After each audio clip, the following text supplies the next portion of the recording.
Hello, good evening. My name is Tilman Hoppstock. I'm guitarist from Darmstadt, that is a city near Frankfurt in Germany. And I'm here in Los Angeles to talk a little bit about technical things for the guitar. But in this small little lecture, I want to talk about music. Even that technical things are very, very related to the music by itself.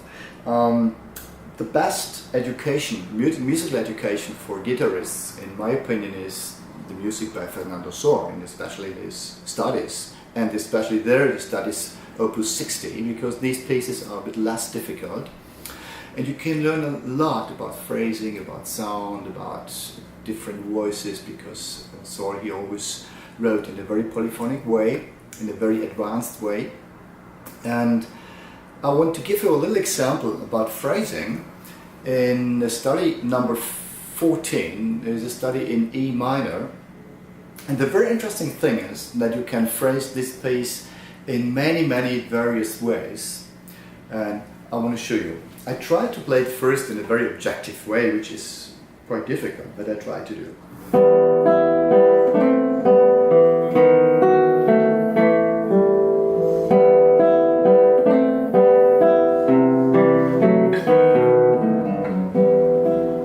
So this was the objective version, which is doing nothing, more or less nothing in music. So what I want to explain to you is how different ways you can play this little phrase. And I guess a good explanation for classical music is that try to imagine you live in a house, and the house, everything is done quite well and very clear, the architecture. And you cannot change nothing on the house, but inside the house you can move as you want. So for me this explains quite well the classical architecture of a phrase. And for this, in this case, you know, so what is so interesting in this, in the first 4 bars measures of this study is that every first beat is very important. So you could play it like this.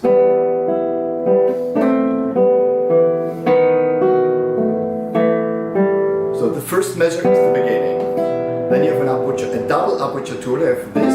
Then you have a dissonance, dominant, appoggiatura. So we can play.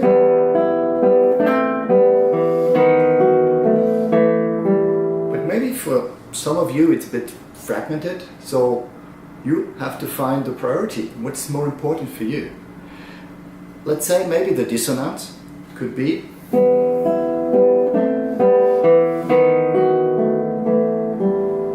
Maybe the dissonance and a little salvation of the last measure is.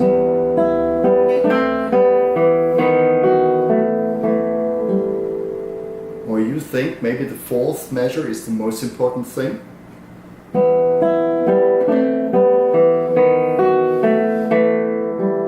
Maybe not. Maybe the 2nd bar?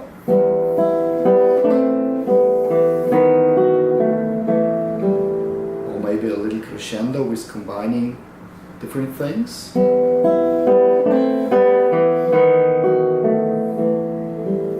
So you see, a musical idea has a lot to do with analyzing the music, and I think every choice is interesting. I have my doubts just to play by heart, when you maybe would do.